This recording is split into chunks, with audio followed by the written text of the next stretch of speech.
Good morning and welcome to Sunday Coffee, Art, Design, and Architecture. We are coming to you from Florida, overlooking the gentle lapping waves of the Gulf of Mexico. My motivation for this podcast channel is to broadcast good news stories, interesting people, and food for thought. So pour yourself a nice hot cup of tea or coffee and take a deep breath, get cozy, and enjoy a break for some uplifting conversations. Today, my guest is Alan Mallach, and his book is Smaller Cities in a Shrinking World, Learning to Thrive Without Growth, published by Island Press in 2023. Alan is a city planner, urbanist, advocate, and scholar. He is a senior fellow at the Center for Community Progress in Washington, D.C., and the former director of housing and economic development in Trenton, New Jersey. He has taught at Reuters University and the Pratt Institute, as well as working at Brookings Institute and the Federal Reserve Bank in Philadelphia. Hi, Alan. Welcome to the show. Hi, glad to be here. Well, it's a beautiful Sunday morning, and I'm having myself a hot cup of masala chai. What's in your cup this morning? Well, it is coffee with little milk, little sugar, in a mug that's got a picture of a cow on it. Oh, so you said you were a hardcore coffee person. Yep. Well, that'll keep you awake because you did a lot of writing in this book. This is a great book. Thank you. Well, I always start with, what was the motivation for writing this book? Okay. Well, I've been interested in and have studied and worked in cities for a long time, and I've been particularly interested in smaller cities and shrinking cities, which is kind of become a bit of a specialty in a way. So that's kind of my background. And then a few years ago, I was looking at some stuff about demographics and population change, and all of a sudden, something hit me. And I don't think a lot of people fully appreciate this. You know, we've all been raised to believe in the population bomb or the population explosion, that the world's population is just constantly growing and growing. Well, it's becoming less true. The world's population growth is slowing down. More and more countries are going into negative growth. In fact, the world is projected to go into negative population growth probably in about 45 to 50 years, which is not all that long from now. I read that, I thought about it, and I said, wow, that is going to change things a whole lot for cities. And then when you layer that on climate change and all of the problems with globalization and geopolitical conflict, we're in for a rocky ride. And so that's really what's started me thinking about, what does the change that's going to happen, starting with the slowdown in population growth and eventually the negative population growth. How is this going to affect the future of cities, and how can they manage to navigate it? Well, that was interesting because that's true. When I read your book, I was like, he's saying we're getting smaller. I remember reading in books and stuff, the population, the planet can't hold this many people. And then you hear the stories and people go, well, we don't have enough kids to support, our programs and stuff. So I was like, well, which is it? This is weird. Well, the short answer is, yes, the planet cannot continue to grow indefinitely. We can't have an infinite number of people on this planet. That's, the most dystopian science fiction outcome imaginable. We can have quite a few people on this planet, and the number of people we have on this planet today is not something that the planet cannot sustain in terms of providing people with enough food and enough opportunity and a decent standard of living. We have more problems in that respect in terms of how resources are distributed than in terms of the total. But we can't keep on growing. But at the same time, we've been acculturated to a belief, and this is certainly true in the United States, but it's not just true in the United States, that we have to grow. Growth is good. Growth is what we need to be doing. We've been thinking in these terms for hundreds of years. And that's a hard thing to get out of. The other thing is that when populations start to shrink, a lot of things start to happen that can be difficult. I mean, the population ages. We have, you look at Japan, which is probably the farthest along of any country in the world, and almost 30% of their population is over 65. We've tied economic growth to population growth. So, in some respects, we don't know how to deal with the issues that come up when we stop growing our populations. Well, that's interesting because it really made me think. I had a small business. My first business was I was a photographer, and I don't know where I picked it up, but I had this idea of growth, and I just kind of thought, oh, my business is going to really keep growing. And then I read the industry statistics on it, and I realized that I had maxed out at about 5 years. I was the average. I'd already hit my average, and I'd teeter totter on that balancing point. There isn't any such thing as unlimited growth. Exactly. You can't keep on growing. That's what happens when a cancer cell gets out of control. We call it metastasizing, and we consider it a bad thing for good reason. And the same thing could, in theory, happen on the earth. So, in important respects, it's a good thing that population growth is slowing down and that we're going to probably peak at less than 10 billion people in the world and then start dropping. I mean, in some respects, certainly for the environment, that's a good thing. Again, it creates all of these side effects that we just don't know how to deal with very well. We've never had to deal with. And so we take, it's been fascinating watching how different countries have reacted to the fact that they're having fewer children, like China, Japan, the United States for that matter. When the census came out with their last set of numbers, which were quite low, there was a wave of headlines. We're on a doom trip. We're head in big trouble. We've got to figure out some way to deal with it. No, we've got to live with it. We've got to learn how to live with it and make it work. That's the message. That's the message. Well, I'll come back to my business in a minute. Now, I want to ask you, let's start with a few little definitions. So, tell me in your book, what is a city anyway?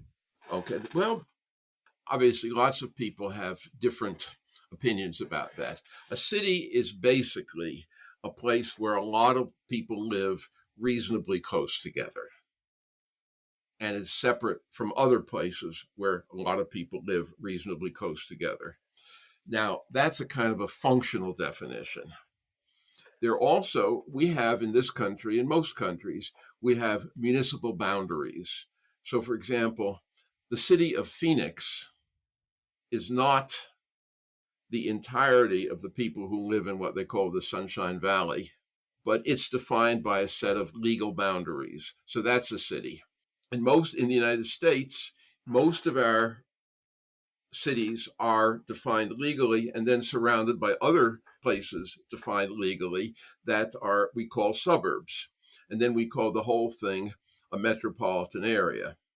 A city in the final analysis is really not just the legal boundaries, but is the built up population center, whatever the legalities of it are. So, we are definitely shrinking in population, which is not a bad thing. It's not a doomsday thing, but we have all this infrastructure, like you're talking about in your book. Well, so what are going to be some of the challenges we'll start with smaller cities. I live close to Niceville, Florida. It's a small, doesn't really have a town center, but it's a denser municipality. What are the challenges a small city like that's going to start to see? Well, there are a lot of them. The first thing, when you start losing population and you start shrinking, a lot of things happen. The first thing is it means that there's fewer people who need houses, who need to live there. So you could start to see more vacant houses. Could see property values go down. Another thing is, infrastructure like sewer, water, roads, and so forth. So if it starts serving fewer and fewer people, it becomes more and more expensive on a per capita basis to maintain. Another thing that happens as you shrink is the population again gets older and there are fewer kids. So you're likely to not need as many schools, but you're likely to need a lot more senior citizen facilities. If property values decline, if there are fewer people living there, there are also going to be fewer people who need stores. There are likely to be fewer factories, workshops, office space. So, especially if your tax base depends on property, the municipal revenues could go down, which means, again, it's going to be harder and harder to provide the public services that people expect. So, unless you figure out how to deal with these issues, anticipate them, and start planning for them, you could easily find yourself in a negative spiral. And in fact, there are a lot of cities particularly in the Midwest, the old Rust Belt, that really are in that kind of spiral and are having a very hard time getting out of it. Okay, Rust Belt, maybe I'm too young. I don't know. I'm not that young. What can you tell me what is the Rust Belt anyway? Why was it called the Rust Belt? It's called the Rust Belt, and I don't know, some people might find that, not a particularly nice term for it, but it's pretty widely used. This is the area in the Midwest, really starting, in Pennsylvania, going through Indiana, Ohio, Illinois, upstate New York, all this here, which was the heartland of the American Industrial Revolution, basically. This is where the steel mills were built, the automobile factories, where cities like Detroit and Cleveland and Pittsburgh became famous as the people that made everything that the world needed. This area has suffered probably more than almost any other part of the country from all the changes that have happened in the country, in the world economy, and everything really since not long after World War II. And the cities like Detroit, Cleveland, Pittsburgh have all lost a lot of their population. The steel mills have closed. A lot of the car factories, not all of them, but a lot of them have closed. Other factories have moved out.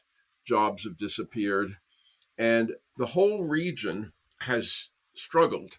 Now, clearly, some places more than others. I mean, I'm not suggesting that this is a wasteland or anything, but you have a whole lot of cities running through this whole area that were once industrial powerhouse cities and are no longer. And the fact is, this is small cities as well as the big ones. The big ones, in some respects, are doing better because they have the major universities, the major hospitals. They're developing technologies and stuff. It's the small cities, places like Youngstown or Flint or Lima, Ohio. Those are the ones that are really suffering. Well, that's what I was going to say. Is this going to affect the bigger cities too, or maybe not? Well, it's going to affect some of them. It's hard to say exactly. One of the big trends I think we're going to see, we're already seeing it, but I think it's going to accelerate, is a kind of a brain drain from small to large cities. Because the big cities, places like New York, Los Angeles, Tokyo, Shanghai, these are the centers of activity, centers of business, finance, culture, education, research, technology. So they're going to continue to draw people. They're likely to do over time better unless they strangle themselves with high house prices and other things to do better than the small cities. So I think there is a definite push in that direction. At the same time, nobody's immune. Nobody can ever say when it comes to the future that they've got it made and they can coast. So I don't know if you've followed it, but in the last year or two, there's been a whole spate of stuff coming out of San Francisco talking about how the city is troubled and the city is losing employers and stores are closing. Some people refer to it as a doom loop. And, think about it 10 years ago, 15 years ago, everybody thought of San Francisco as golden. Oh, yeah. I visited San Francisco because I thought about moving out there, and I was just traveling through, and it was a hot place to be. Yeah. And now people are getting worried. They're talking about, will San Francisco survive? Now, I think it will survive. I'm not doom predictor about San Francisco, but it's clearly troubled. It's clearly going to have to work hard to maintain its strength and its vitality. So, no, nobody is immune. There are a lot of pressures working on cities that they've got to deal with. Well, it was interesting you say people migrating out in this part of Florida. It's kind of been that way. We have and have had a good public education and universities, but there's just never been. You talk about that, opportunities for young adults to stay. And Pensacola's been working hard on it, and they've developed a downtown. But young people just migrate out. What are cities going to have to do to kind of like stop that brain drain? I think there are a lot of things they should be thinking about. And I think one of the big opportunities, interestingly, is what the pandemic taught us about working remotely. I think a lot of people in the future are going to be interested in working remotely. I'll just one example. I have one of my closest friends who's a IT wizard and has a very high paying, high level position with a big corporation doing information systems and data, so forth, lives in the middle of the country in North Carolina. And the corporation he works for is based in LA. And he goes out there for a couple of days once a month. And otherwise, he sits at home and does his work from home. I think there's going to be a lot more of that. There already is. I mean, people are resisting coming back to work. I think people more and more, especially talent, are going to be working remotely. And I think that's where cities have a tremendous opportunity. The technology that exists to bring an awful lot of what cities are about into small cities, whether it's through remote learning, remote healthcare, remote work, and so forth, is amazing. The ability of cities to develop local, whether we're talking about food systems, manufacturing systems, there are amazing technologies that have emerged in the last couple of decades that allow small cities, if they are able to change in these directions, to recreate an extraordinary amount of what larger cities offer. And by encouraging remote work, people can get, in a way, the best of both worlds. Because I think there are an awful lot of people who would like to live in a small city where you can go to the beach at the end of the day, or if you're in different parts of the country, go up into the mountains or whatever. You're closer to nature. You're in a place where you can connect with other people. You're not in a big anonymous environment. I think people leave smaller places because they don't provide the quality of life they're looking for. They don't provide the opportunity they're looking for. But I think with the right use of technology, the right kind of coming together in that city and focusing on these things, I think they could. Well, that's interesting too. So you talked about that and the pandemic. I don't know, this is a whole jumble of questions, but our houses were not before built for a home office per se, but everybody really enjoyed working at home during that pandemic. And if capitalism's goal is productivity and people are being more productive at home, then why are some of these companies not jumping for joy at not having to pay commercial rent? Let them figure out at home. Let the builders build different houses. Yeah. Well, some companies are getting it. There's a concept, I talk about it in a different context in my book, but I think it's relevant there. There's a concept I really like, it comes from psychology, called path dependency. Hmm. And path dependency, much oversimplified, is basically if you've been doing something one way for a long time, you can get to a point where you literally cannot imagine doing things any differently. You're just locked in psychologically. to that path. And I think what's happening with a lot of corporations is if they saw remote work as a temporary thing they had to do during the pandemic, they still have not even recognized the idea that this might be a viable alternative to the way they've always done it. And so it's going to take a lot of transformation. At the same time, there's no question there are certain things where face to face contact, personal involvement is really valuable. I think a lot of people like the hybrid model where, again, you can go into work, a couple of days a week or maybe a couple of days a month or something and work remotely the rest of the time. So I suspect there's going to be a lot of experimenting and a lot of shifting of gears over the next, let's say, 5-10 years. I don't think we've settled into what's going to be the ultimate pattern for yet, and I don't think we will for a few years yet. But at the same time, you're already seeing a lot of changes in cities. I'm sure you've read about how there's just huge amounts of vacant office space in just about every major office center in the United States. 25-30% vacancies in Midtown Manhattan, downtown Houston, Chicago, places like that. This is mind-boggling. And the other thing, of course, is that when you start getting fewer workers in downtown offices, and the workers who are there are only coming in Tuesday through Thursday instead of Monday through Friday, what's going to happen to all of the support economy, the restaurants and the delis and the dry cleaners and the so Oh, yeah. we're going through some big shifts, and I don't think we've figured out how to sort it all out yet.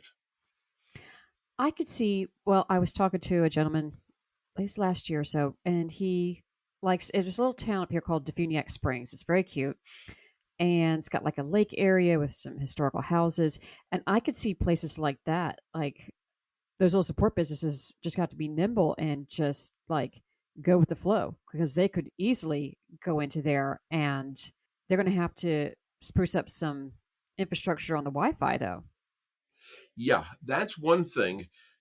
Places who want to succeed in terms of the whole remote work thing and take advantage of that have to be prepared for it and have to offer amenities. They have to have good Wi-Fi, obviously, but they also have to be places people want to live. People aren't going to move to a small city just because it's a small city. They're going to pick the ones that have nice houses, that have maybe a nice downtown, a downtown where you can have at least one place where you can get a latte, nature, an attractive natural environment, cultural opportunities. They're not going to go to someplace just because it's there. Cities really have to think of how to make themselves appealing to that population. Well, what about climate change? Because now we got another system that we're on the earth that we're messing with. And how is that going to affect like places here in Florida and coastal? Are we going to move north? Are the Americans going to run for Canada like we always say we will? What's going to happen with that? Climate change is going to have a huge impact. And first, it's going to impact the global economy as a whole. And that's which is in turn going to impact localities, because one of the things is we're all so plugged into the global economy at this point that climate change happening in one part of the world affects the rest of the world. And I think I saw this recently, a headline somewhere saying is there's no longer any place to hide. But that was pretty apt. You know, in one place it'll be the heat. In another place it could be sea level rise. In another place it could be hurricanes. In another place it could be flooding.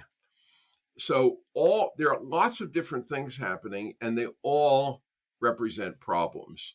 Now, there are probably a few places in the world, but not many, which will actually come out a little bit ahead. There are probably parts of Northern Europe, Finland maybe, where it'll be a little warmer. They'll get a little less snow, but overall they'll be fine. But most places are going to be hurting.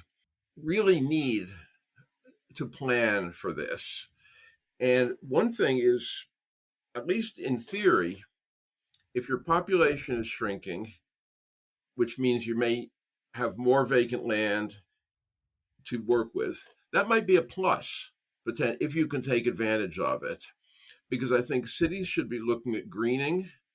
They should be looking at how they can become more climate resilient, how they can reconfigure streams and rivers so that they're reduce the risk of flooding, how they can deal with heat islands and start reducing the dangers of excessive heat. There are lots of different things that cities really have to be thinking about. Everything from as small, a detail is, can you get from your house to a store mainly in the shade, enough of a tree canopy to make that possible? Or do people have access to cooling stations? Or some cities are starting to give frail elderly people and disabled people who can't get out easily room air conditioners, so they can at least have one room in their house that's cool. So there are just a whole host of things that cities have to be thinking about in terms of climate change. Another issue, I think cities should be thinking more about, where does their food supply come from? And can they generate more of that locally? Not right inside the city, but within the region. Now, this one just blew my mind. I love cherries, fresh cherries. And about a couple years ago, in the middle of winter, I went into my neighborhood supermarket, and there were bags of cherries from Tasmania. Now, Tasmania is about as far from New Jersey as any populated place on the globe. This is insane. As I recall, I think I bought some. But the point is that we don't need Tasmanian cherries in January. No. We can grow an awful lot of what we need closer to home. And it's probably going to be better for us from a health standpoint as well. And there are people in different places thinking about this stuff and trying to do stuff.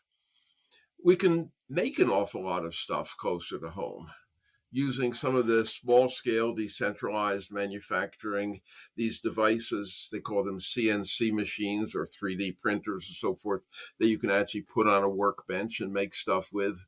An awful lot that we can do. Well, it kind of made me think too, people who haven't been maybe or grew up in a rural area. We grew up, we had a garden, a vegetable garden. We learned how to do it. We'd have fresh vegetables, and we always have too much of one thing. And we talk about, the earth can support actually the population, but we have to do some planning. And if you learn how to do a garden and stuff, you cycle it through, so you get crops at different times, you can actually grow quite a bit of stuff out of a garden. It is amazing how much you can grow. But that raises an interesting point about the too much of one thing. If you plant your garden entirely with zucchini, at some point during the course of the summer, you're going to have so much zucchini, you're not going to have any idea what to do with it. You're going to start throwing it at the wall to watch it splat. But it's interesting. I did a little analysis, and I write about this in my book. I look at Peoria, which is in the middle of a really first-rate agricultural region, good soil, plenty of water, and so forth. And with the exception of a couple of hobby farms, pretty much every square inch of that agricultural land is being used to grow corn and soybeans, which goes off in trucks or rail cars to the rest of the world.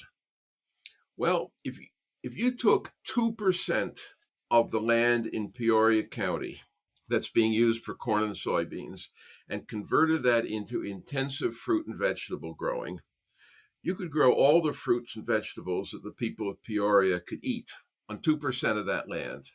But the catch is, you can't just do that, because then you're going to have, at some point in the middle of the summer, you're going to have like 50 bushels of carrots all coming up in 1 week. What are you going to do with them? So, what you need at the same time as you're growing, you need to have a distribution system. You need to have somebody whom you can call up and say, I've got 50 bushels of carrots ready for you to pick up. And that somebody has all the relationships with the supermarkets and the grocery stores and the institutions with their cafeterias and kitchens and the restaurants and so forth, that they can come pick up your carrots and make sure they get used, and do that on an ongoing basis. So you need to have the whole system in place in order to make it work. But it's certainly doable. I mean, I know there are people I talk to in Ithaca, New York, who are currently trying to figure out how to develop such a system for that part of the country. And they've already got a lot of the pieces in place. Oh, well, that's great. Well, that's true because my neighbor, he does organic gardening and we kind of do our own little neighborly crop share. It's like, hey, I got too much of this, and like, hey, I got too much of that. And we just trade. Yeah. Oh, that's great. But of course, what you've got to do is figure out how to scale it up to 10,000 or 100,000 people. Yeah, that's the issue, but it can be done. It can be done. And again, this is where, all the different technologies we have in terms of how to, manage systems and manage products and everything can be put in place and used. Restaurants can put in orders, hospitals can put in orders. You could create a system. It's not rocket science. No. And I like what you said in your book that human beings have always had disasters and we've always been able to pick it up, shake off our bones a little bit and keep adapting. We've always been able to keep adapting and making new We systems. always adapt. This is the thing. And, I go back and forth in terms of sort of optimism and pessimism when I look at the world. I mean, we are an extraordinarily adaptable species. You look at humanity.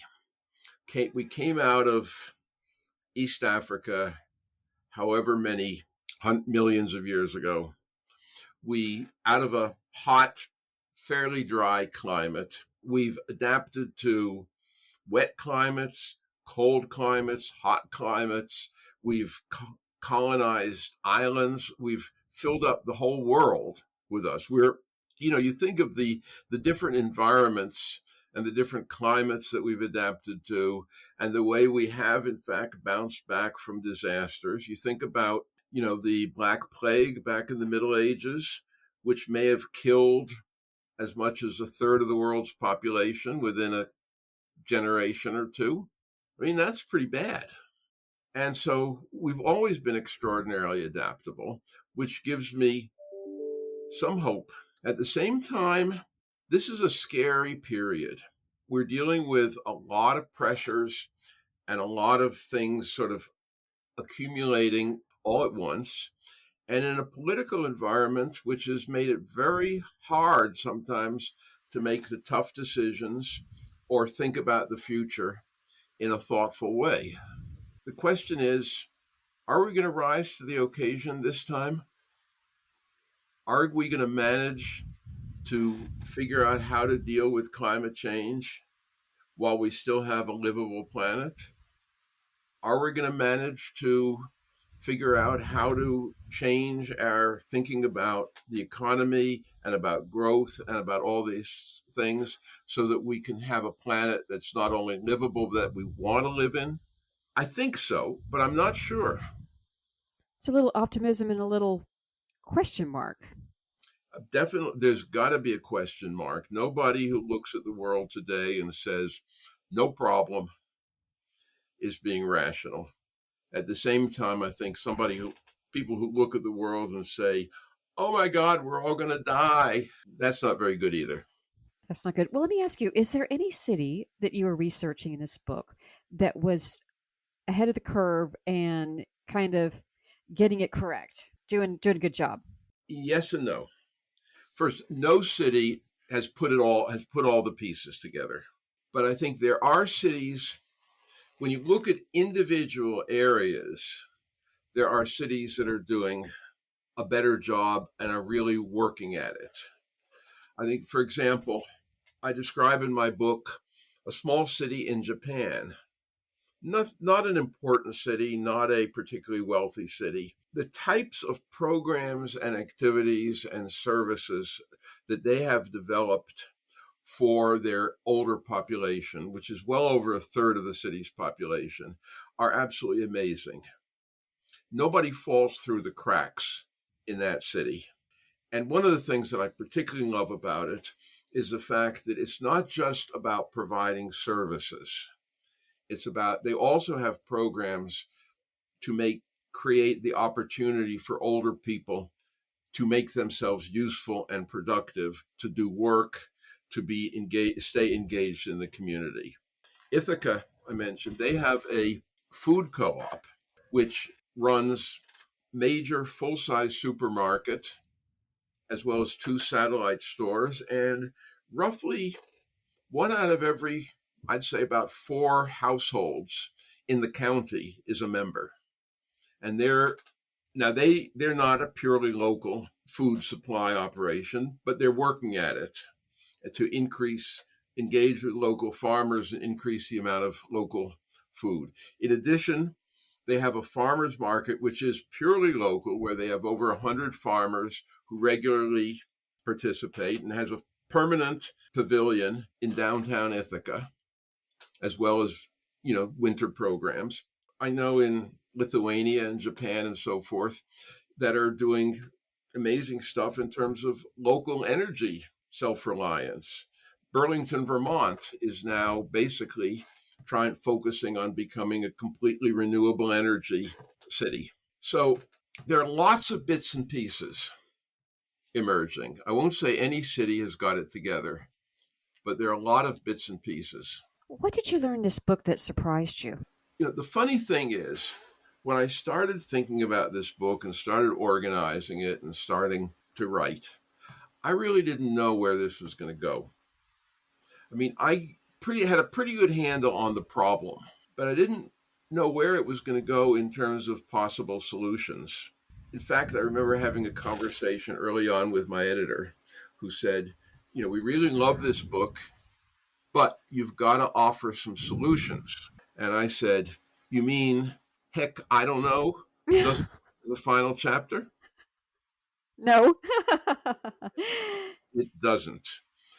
But the thing is, as I started to dig into this and started to learn about what's been going on in terms of things like remote healthcare, for example, and the fact that you can be sitting in Pensacola, not you personally, but somebody in Pensacola or in some even smaller place with some kind of needing some kind of a complicated surgery. That surgery could be done by the top surgeon in Atlanta, sitting at her desk, looking at a computer screen, if you've got the right equipment in the clinic or hospital in Pensacola.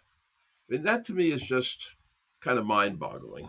And then when you layer on all the other things, like, again, I mentioned the decentralized manufacturing, decentralized energy systems, and what they call microgrids and mini grids, and on, the opportunities for cities and city regions to essentially reinvent themselves and come up with new models for success, which don't require constant population growth, constant more and more consumption, more and more use of land, et cetera, are utterly amazing. And that was the thing that really I came away with, that the opportunities are really there. Well, that's true. I like that note because back to my photography business, once I leveled out, and I mean, I can just maintain. That was enough work. It didn't need to be growth and huge and this and that. I could just maintain it. I could maintain my lifestyle and doing the business. There's nothing wrong with maintaining. Exactly. Now, I think we're going to take a lot of adjusting to get there as a society, but I think that's a really good lesson. There is nothing wrong with maintaining. Now, I'll throw in a catch. If you're poor, maintaining isn't very much fun. True. So the question is what level to maintain. And this is another really important issue is we have to think about sort of equity, justice, and that we're trying to build places that are not as unequal as so much of our society is. And historically, we've tended to say, well, if we grow, that'll give us more crumbs to throw to the poor. I don't think it's ever worked like that. A little bit. I mean, things when people are prosperous, they tend to be a little more generous.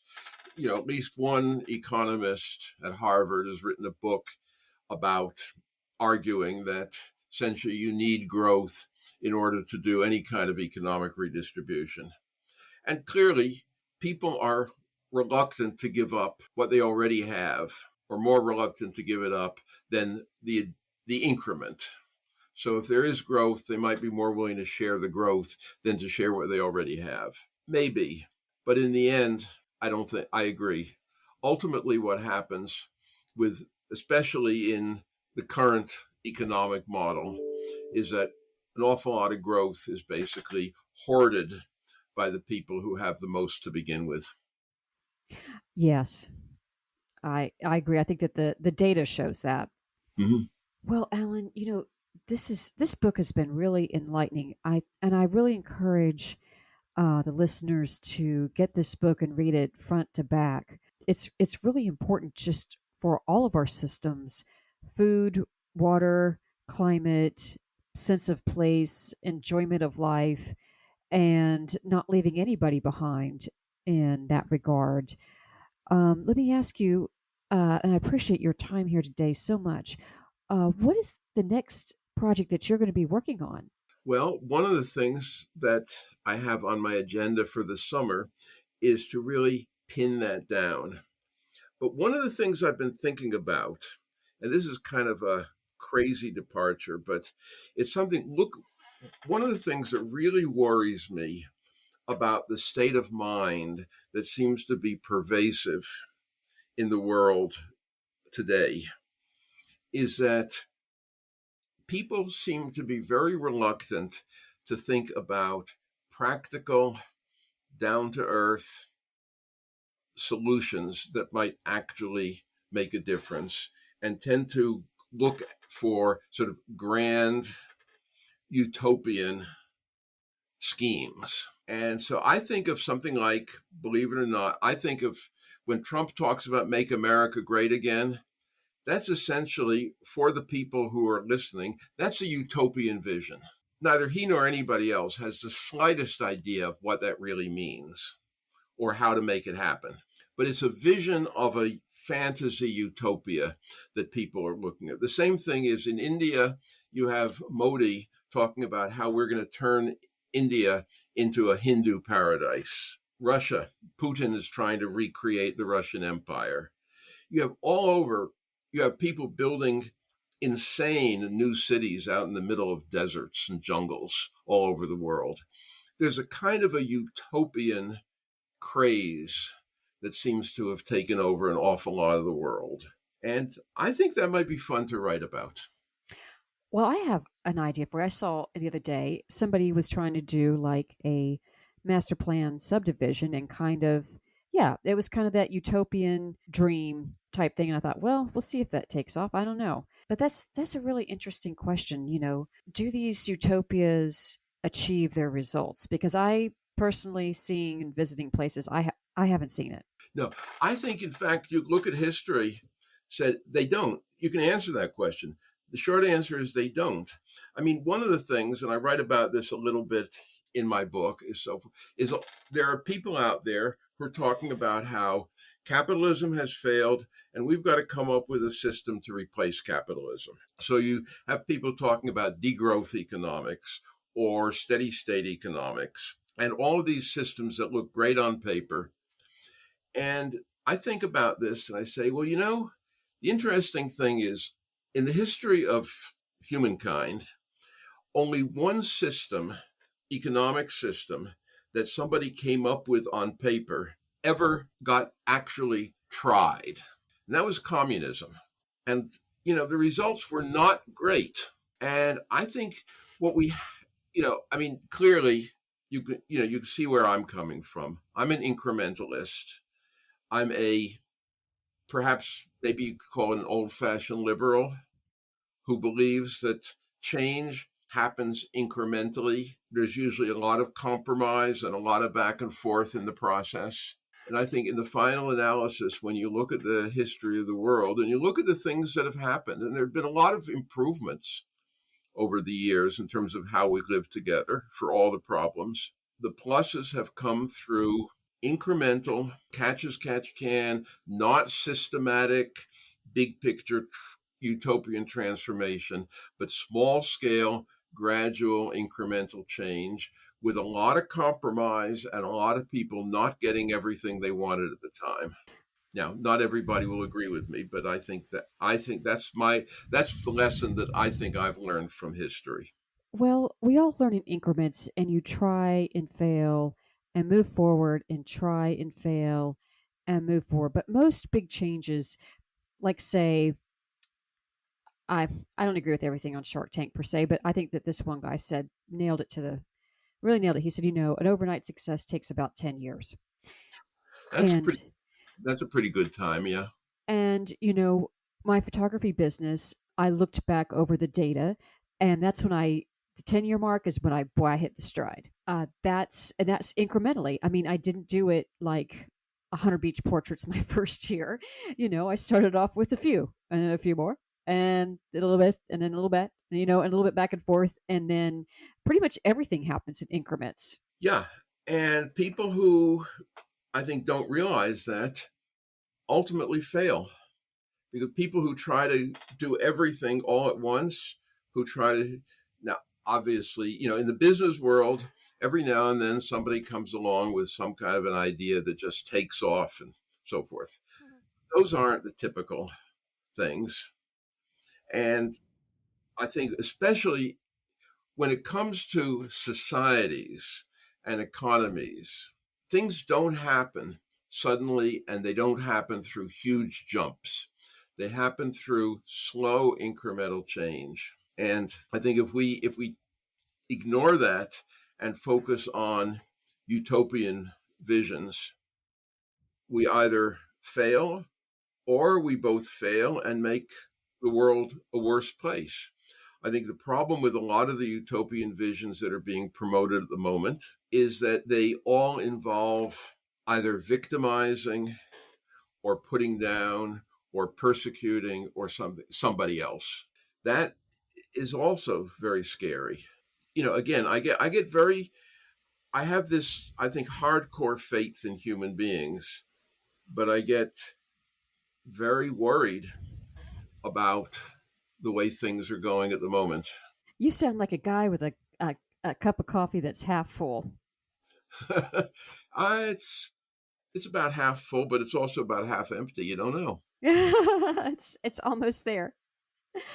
Well, Alan, thank you so much for being on my podcast today, and this has given, I hope, the listeners some food for thought. Take this book and go visit your local city council and start with that first small incremental step. Hey, we got to start thinking about some of these questions, and we got to start thinking up some answers that our community likes. Exactly. And it Um, involves everybody. and Nobody can impose this on somebody else. People have to work together to figure it out. it's a bottom up. Yep. Well, for my listeners today, the book is Smaller Cities in a Shrinking World: Learning to Thrive Without Growth by Alan Mallach, published by Island Press in 2023. And thank you so much for listening today. Well, thank you for having me. It's been a pleasure.